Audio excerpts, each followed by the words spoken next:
And Gorsuch said that they violated the Supreme Court order 3 times, and he had to come down there and scold them over it. So what are they doing? Is this not enough? What else do they want? Some judge to let an illegal alien use their back door? EPA also referred the matter to the Office of Inspector General for investigation. Let's go. That's what we like to see. Just because you got billions granted to you by the corrupt Biden administration does not mean you now have a property private interest right in that money. It's a grant that can be revoked. Massive victory for the American taxpayer and a big reversal for everybody's most complicated judge. Judge Tanya Chutkan. Well, this is the case brought by individuals suing the Trump EPA saying, we want our money. You can see the Climate United Fund sued the EPA and Lee Zeldin, and they've just lost today bigly. Now, I'm sure they're going to reappeal it, so it's not totally conclusive yet, but it is progressing through, and today was a major victory. And so Lee Zeldin is celebrating. He says, massive DC Circuit Court win for the Trump EPA and the taxpayers. After the Biden EPA set up the Greenhouse Gas Reduction Fund, whatever that is, through self-dealing and conflicts of interest, unqualified recipients, and reduced agency oversight, I terminated these grants completely. And they flipped out. They said, we're entitled to that money, and it's like billions of dollars. And you remember that Stacey Abrams got like $2 billion of that, part of one of her funds. Now, she didn't get $2 billion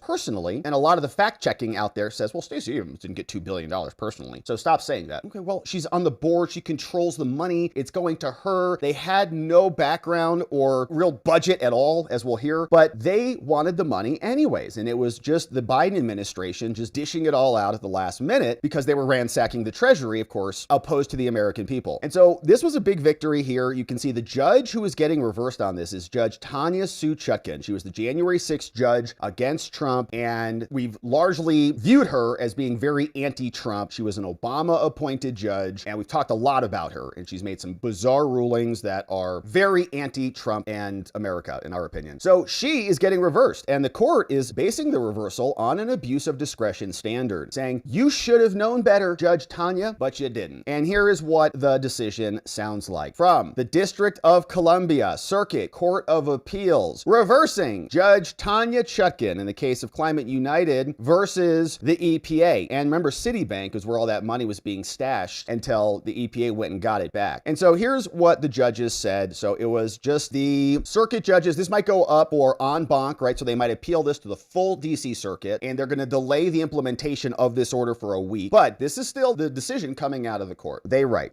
courtesy of Judge Rao, the EPA awarded grants worth $16 billion to 5 nonprofits to promote the reduction of greenhouse gas emissions, which is great because I don't know if that was like $16 billion to just stop Stacey Abrams from speaking or what. Citing concerns about conflicts of interest and lack of oversight, the EPA terminated the grants in March 2025. Thank you, President Trump. Now, the grantees sued, and the district court, Tanya Chutkan, entered a preliminary injunction ordering the EPA and Citibank to continue to fund the grants. Okay, Tanya's dishing out the cash. Here you go. Have some more greenhouse reduction gas money. Go reduce some greenhouse gas. Yeah, we conclude the district court, Judge Tanya Chutkan, abused her discretion in issuing the injunction forcing Trump and the American people to pay them. The grantees, who got this stolen money, in my opinion, are not likely to succeed on the merits because their claims are essentially contractual. Oh, and therefore jurisdiction lies exclusively in the Court of Federal Claims. Okay, it's not a constitutional crisis. Your livelihood is not being stripped away from you illegally. You had a contract with the government, and guess what? It's canceled. And while the district court had jurisdiction over their constitutional claim, that claim is meritless. You can file a constitutional claim, but it has no basis for being here. It's a contract problem, so go file it in this Court of Federal Claims, which has literally been set up for your exact type of complaint by Congress. We are divested of that. Now, moreover, the equities here strongly favor the government, which on behalf of the public must ensure proper oversight and management of this multi-billion-dollar fund. And so accordingly, we vacate the injunction. And that is a nice development. And we're all asking this question. We've been asking it for months now. What is Congress going to do about this? How many times do they need to hear abuse of discretion, abuse of discretion, abuse of discretion? We're getting tired of saying it. Here's another one. And Judge Tanya abused her discretion many times over, okay? She accelerated Trump's J6 case. She rigged the discovery process. She allowed page limit exceptions and motions to be filed completely out of order to have maximum consequence for the general election because they knew they weren't going to get a trial. So then she's like, like, well, Jack Smith just filed a bunch of motions, and he's filed a bunch of motions to try to smear the president. It was all a sham. It was a rigged trial. And Congress just sat around twiddling their thumbs, probably hoping that many of them, that Trump would be taken out legally and maybe more, and then sat on the sidelines and did nothing about it. And now we're here. Now we've got Jim Jordan, and now we've got Chuck Grassley, and these two guys who are running the judiciary committees, and they're not even opening inquiries or even mentioning the I word. They don't even want to talk about it. Nobody's even asking them about it. What about impeaching the judges? They're abusing their discretion, okay, again and again. And there's a pattern. And Gorsuch said that they violated the Supreme Court order 3 times, and he had to come down there and scold them over it. So what are they doing? Is this not enough? What else do they want? Some judge to let an illegal alien use their back door? I don't know. Now, the case from the DC Circuit Court of Appeals says this case involves EPA grants, which were awarded under the Greenhouse Gas Reduction Fund, which is, I mean, we're just getting so ripped off. It's insane. $27 billion for a greenhouse gas reduction fund, which might be, you know, I mean, human beings produce CO2. Do they call that greenhouse gases? I think they do. Now, in August 2024, EPA awarded $20 billion to 8 nonprofits pursuant to 2 of the grant programs that it created. They call it the National Clean Investment Fund and the Clean Communities Investment Accelerator. Okay, the liberals have some of the dirtiest, grossest, disgusting cities in the entire planet. There's crap all over the streets in San Francisco. So maybe they should focus on that. 5 of those grantees are now suing. They all said, we want our money. Climate United Fund, $7 billion. Coalition for Green Capital, $5 billion. I mean, they're billions of dollars. Like, the amount of money is just unfathomable. And it's just like urinated out to everything. Power Forward Communities, $2 billion for that. And Inclusive Inc., can't even spell the word right. They got $1.8 billion. And the Justice Climate Fund, almost $1 billion.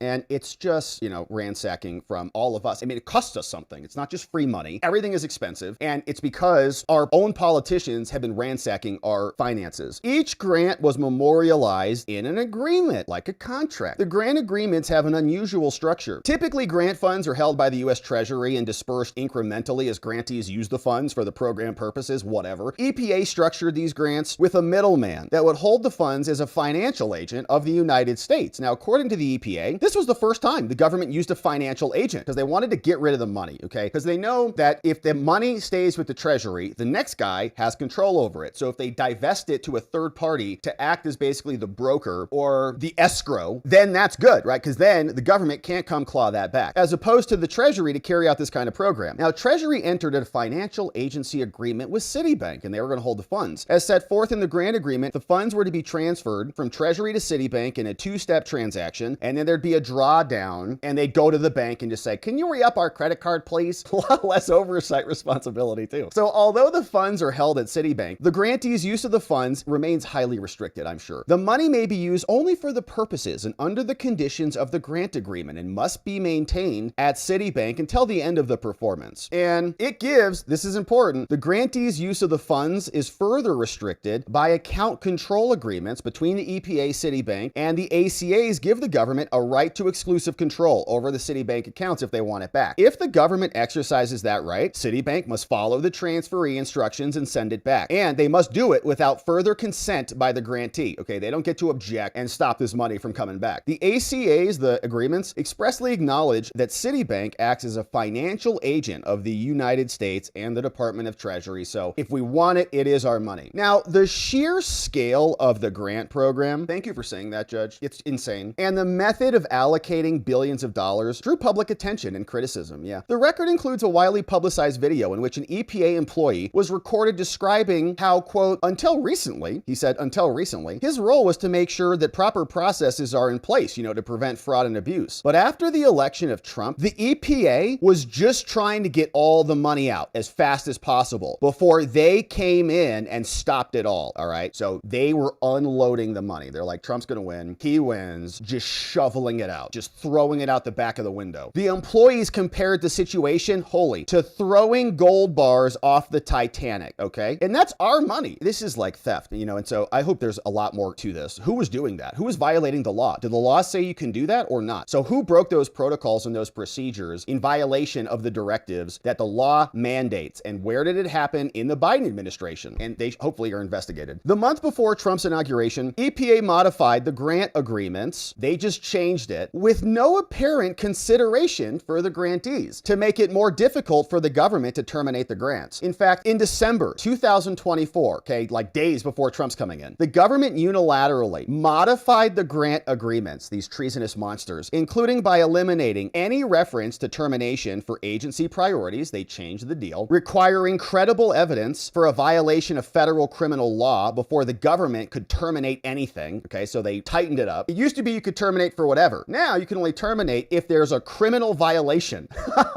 It's the only thing you can do. So you basically got to charge somebody. And they wanted to give the grantees an expanded right inauguration. Now, after the change in the administration, the EPA reviewed the grants and raised concerns about conflicts of interest during the awards process, the political connection of the chosen grantees like Stacey Abrams, lack of government oversight and control over tens of billions of dollars, last-minute amendments to the grant agreements and the contracts. It's all just by criminals. Now, in February 2025, the FBI recommended, so Trump comes in, now changing of the guard, they're throwing gold bars over the Titanic. FBI recommended to Citibank that it placed an administrative freeze on accounts associated with the grantees. You're not getting that money, Citibank, remember? They all freaked out, they sued. As the government's financial agent, Citibank said, okay, Trump's here. They complied, they stopped dispersing the funds, thankfully. EPA also referred the matter to the Office of Inspector General for investigation. Let's go, that's what we like to see. Shortly thereafter, the EPA terminated the grant agreements. Yeah, because there are a bunch of criminals, man. This is rotten. There are people in here rotten top to bottom who should be prosecuted, I would imagine. Now, we're kind of speculating on that. But even the judge is going, what the heck? And this is all last minute. And you've got witnesses saying gold bars over the Titanic. All of our standard protections are being ordered around. The grantees sued. We want our money. You can't take it from us. This is unlawful, arbitrary, and capricious, even though all of their changes were exactly that. They sought a preliminary injunction stopping them from terminating the grants and forcing the money to go out. And guess what happened? Judge Tanya Chutkan, the J6 judge, she entered the injunction. She says, pay them. She held that it had jurisdiction, Tanya said. The grantees' claims were not essentially contractual, and therefore they didn't need to go into the appropriate court. Okay, there's a lot of contracts with the federal government. If every time there was a contract that was breached and the breaching or the non-breaching party was filing claims in federal courts saying my constitutional rights have been violated, the government canceled my contract, we would have lawsuits out the wazoo and we never get any business done. So Congress created the Court of Federal Claims. You got a claim against the federal government? File it over here. We'll see you over there. But Tanya Chutkan said, no, this actually isn't a contract claim because it's like the climate and everyone's going to die. And so they had basically a right to that money. And if you're taking away a right, then you need due process. You need a constitutional rationale to do so. So on the merits, the court, Tanya, who is getting reversed aggressively right here, concluded the grantees were going to win. In her illiterate analysis, she found that the balance of the harms, okay, and this is policy. They care more about policy than the law, and they use the law to effectuate their policy. She supported an injunction. She says, because the nonprofit, they exist, and there are already sufficient protections to prevent reckless spending, okay? So it's all good, and they're existing. They're going to fulfill the objectives of the grant. No idea what this has to do with anything. And sufficient protections are in place to prevent the reckless spending. So it's like her judgment is better than the president's. Now, the district court further concluded that an injunction halting any unlawful action, all right, can you define that, serves the public interest, and the court stopped Citibank as well, enjoined them, requiring them to disperse the funds. So you're stopped from following Trump's orders, give them the money. Now, DC Circuit says, all right, look, we stayed her injunction. We said, no, you don't have to continue to dish out that money pending the appeal. And we ordered everybody to just stand by, thereby prohibiting the grantees from making further commitments in reliance of the disputed funds. And now we accelerated all of this to get to the merits of this case, and here we are. Now, while this litigation was pending, Congress also enacted legislation repealing the Greenhouse Gas Reduction Fund. Our partial stay did not lift the portion of the orders enjoining the grant terminations, so the funds at issue in this case remain at Citibank, and they remain obligated, right? So, like, this is already money that's out the door. This did not render the appeal moot, okay? So, like, that money is still there. It's still accounted for. So we review Judge Tanya Chutkan, and we ask, did she abuse her discretion? We consider the same winter factors that Tanya applied, but we analyze it intelligently. The district court, Tanya, she erred in concluding that the grantees are going to win. She said the likelihood of success was the most important factor. Now, the grantees' regulatory and their claims can only be heard in the Court of Federal Claims. So, Tanya, you're totally wrong. Like, jurisdictionally, you're not even close. Their constitutional claim also is meritless. Now, let's get into it, because the grantees, their first first allegation is that the terminations of our money was arbitrary and capricious under the APA. And so they sought money. Now, what happened is, Court of Appeals now reversed. We conclude that Tanya Chutkan lacked jurisdiction over these claims. They are contract claims. They have to go to the Court of Federal Claims. Here's why. The federal government enjoys sovereign immunity and may be subject to suit only when it has explicitly waived that immunity. And waivers of sovereign immunity must be strictly construed to protect the prerogatives of the government and to ensure courts stay within their jurisdiction that Congress mandated for them. The grantees brought their claims in district court invoking the APA's waiver of sovereign immunity, which applies to claims seeking relief other than money damages, okay? They're saying it's not just money. It's not just a contract. It's our entire, existence. And so we need the money in order to survive. And so it's not just money. It's also something else, is how Chutkan interpreted it. But this waiver only applies if no other statute that grants consent to the suit exists. And we have that. For contract claims against the government, the Tucker Act establishes review in the Court of Federal Claims, and that may award only damages and cannot provide any injunctive relief in narrow circumstances. Okay, so they just say, well, you're entitled to this money. So, okay, yeah, get the money, but don't continue the granting, the exercise of the grant, which might have more money coming. So although, there's a footnote here, although the dissent considers this jurisdictional question a diversion, our authority depend on jurisdiction. Concluding the jurisdiction over most of these claims lie within the Court of Federal Claims, we're not even going to reach their merits. Now, the dissent inverts this fundamental limitation on the Article 3 courts. You only have jurisdiction, cases in controversy in your jurisdiction. The dissent inverts all of this, recounting at great length the integrity and the virtue of the previous administration's efforts to implement the Inflation Reduction Act, which created massive inflation for everybody, and the alleged misdeeds of the current administration. So it sounds like the dissent was just like a blog post. I don't know, probably like Kitanji or somebody was influencing that. Our jurisdiction, however, rests on law, not on the severity of the alleged wrongdoing by the grantees and the public policy, right? So they're wrecking the dissent as well, saying when it applies, the Tucker Act and the Court of Federal Claims are exclusive. And the inquiry about jurisdiction cannot turn on how the climate changers want to characterize their claim. Of course, they're going to say it's not a monetary claim. They're going to say, no, it's a constitutional claim, our due process right. Everybody's going to make that claim. And so the standard can't be, well, it's just whatever they say. To determine whether we have proper jurisdiction, we must therefore assess whether the grantees' claims are essentially contract claims. Now, they first say that no, the termination of their agreements violated regulations, so they can't terminate these things, and they didn't provide written notice, and we have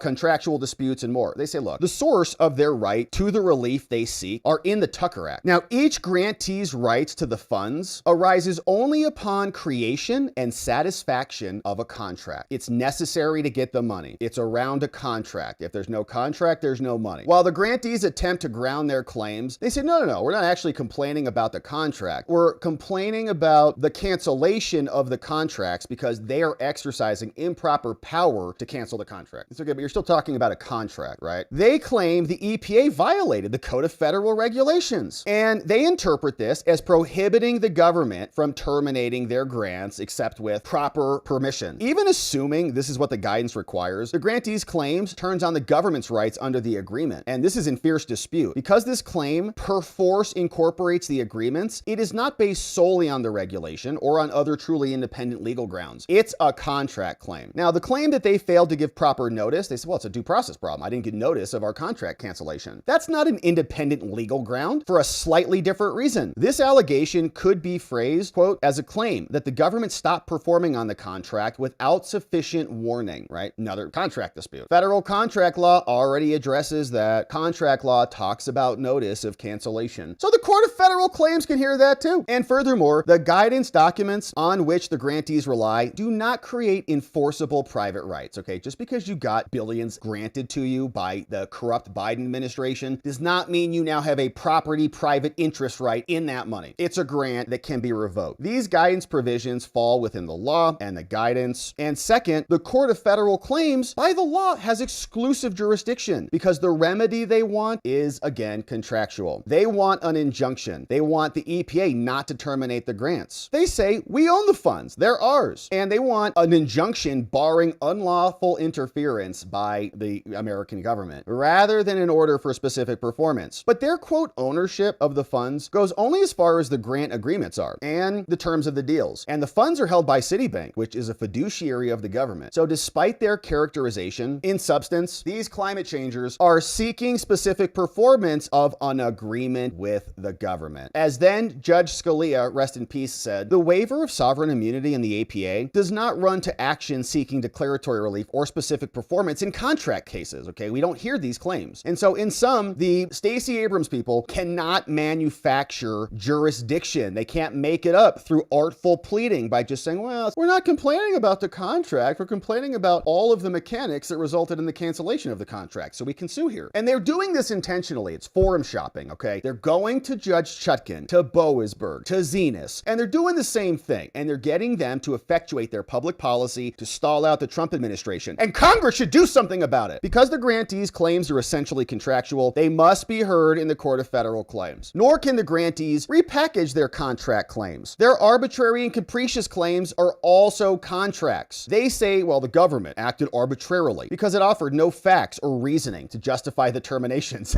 Yeah. And the grantees insist, well, we can challenge the government's reasons. It's not a good reason, and that should be separate. But this court has expressly and repeatedly rejected attempts to manufacture jurisdiction by just calling it arbitrary and capricious. As already discussed, they seek to set aside their grant terminations. It's a contract, and so the APA doesn't allow you to sneak in contract claims through that provision of the law either. Now, to the extent they argue that these were arbitrary, they can make those claims in the appropriate forum. The grantees insist the APA gives them an independent right to sue, and they say, yeah, in the Court of Federal Claims. And so in sum, district courts, writes the Court of Appeals, this is great, have no jurisdiction to hear claims that the federal government terminated a grant agreement arbitrarily or with impunity. No jurisdiction from the DC Circuit Court of Appeals. Huge line. So all DC judges, you're on notice, okay? All of these little piddly lawsuits coming in, suing the Trump administration, saying, you can't sell that money, you fired us, you can't do it. They're contract claims. Go get a new job. Go file it with the Merit Service Protection Board or the Court of Federal Claims. Claims of arbitrary grant termination are contracts, okay? They fall outside the waiver of sovereign immunity and you cannot sue. So this conclusion is also reinforced by the Supreme Court's recent decision, case brought with a similar claim. In that case, they sued the district court and they said the Department of Education can't cancel money. The court stopped the injunction, said the district court lacked jurisdiction because it should have been brought in the appropriate court. And the reasoning requires respect from the Supreme Court and strongly supports our conclusion that the arbitrary and capricious challenges are without merit. And in the face of this overwhelming authority, they still say you have jurisdiction and that it's proper. They give us these two cases, and these cases are obviously wrong. These are contracts, writes the judge. In short, they cannot circumvent. There's a whole other court. You can't bypass it just because you're mad. Finally, the grantees cannot bring their regulatory or arbitrary capricious claims by arguing they acted outside the law. The Supreme Court recognized those types of claims are limited. You cannot bootstrap another claim to try to create jurisdiction. And they also say there was a separation of powers problem here. They say, well, Congress said we have to get this money. They say you're going to lose that claim too. As an initial matter, this isn't a constitutional claim at all. They say, well, yeah, it is. It's a separation of powers. Congress said we want the money. Executive branch is like now not giving us the money. So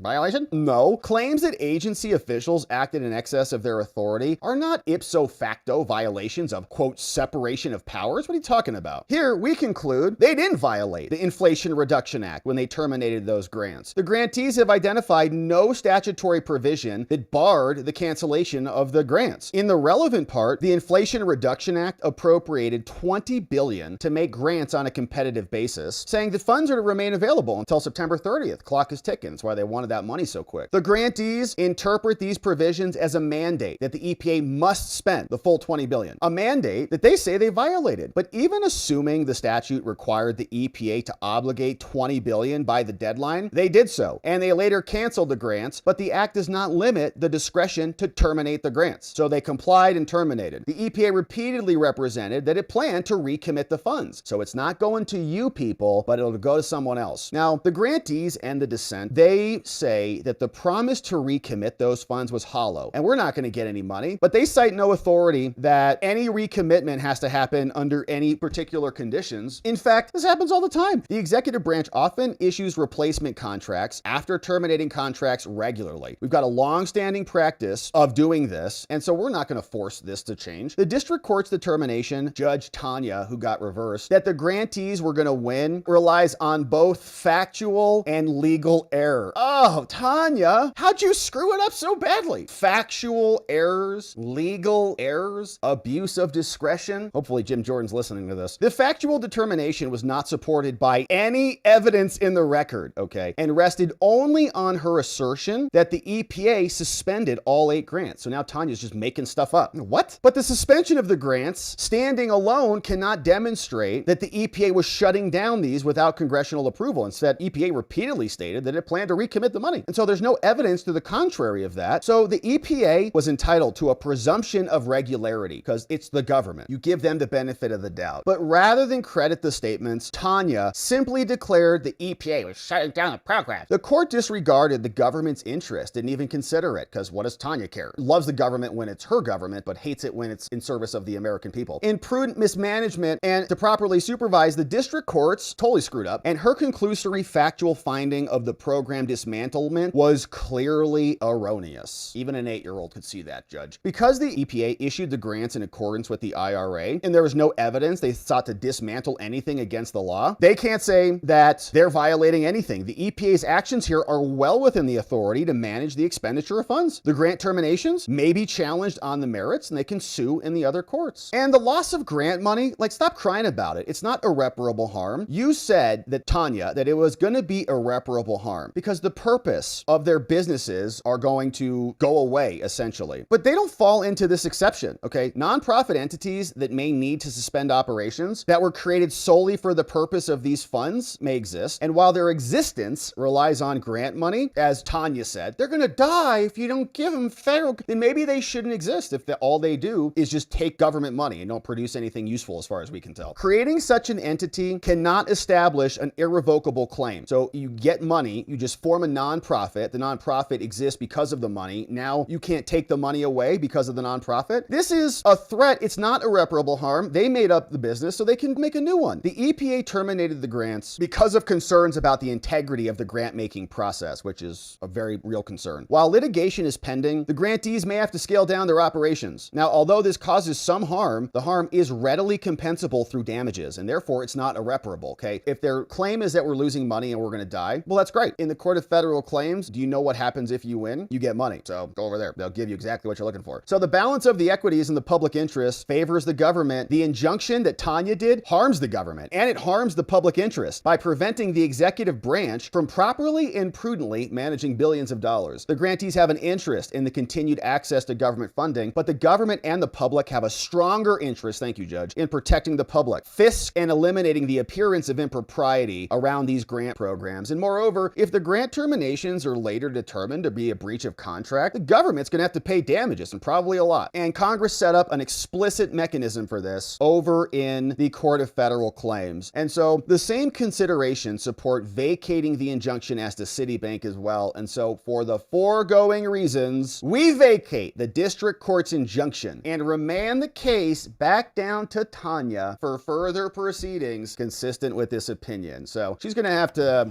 kind of live with herself tonight, recognizing that the Court of Appeals just said that she was clearly erroneous, abused her discretion, and made factual and legal errors, and got reversed from the District of Columbia Circuit Court of Appeals. Happy to see it. We're going to save some serious money on that.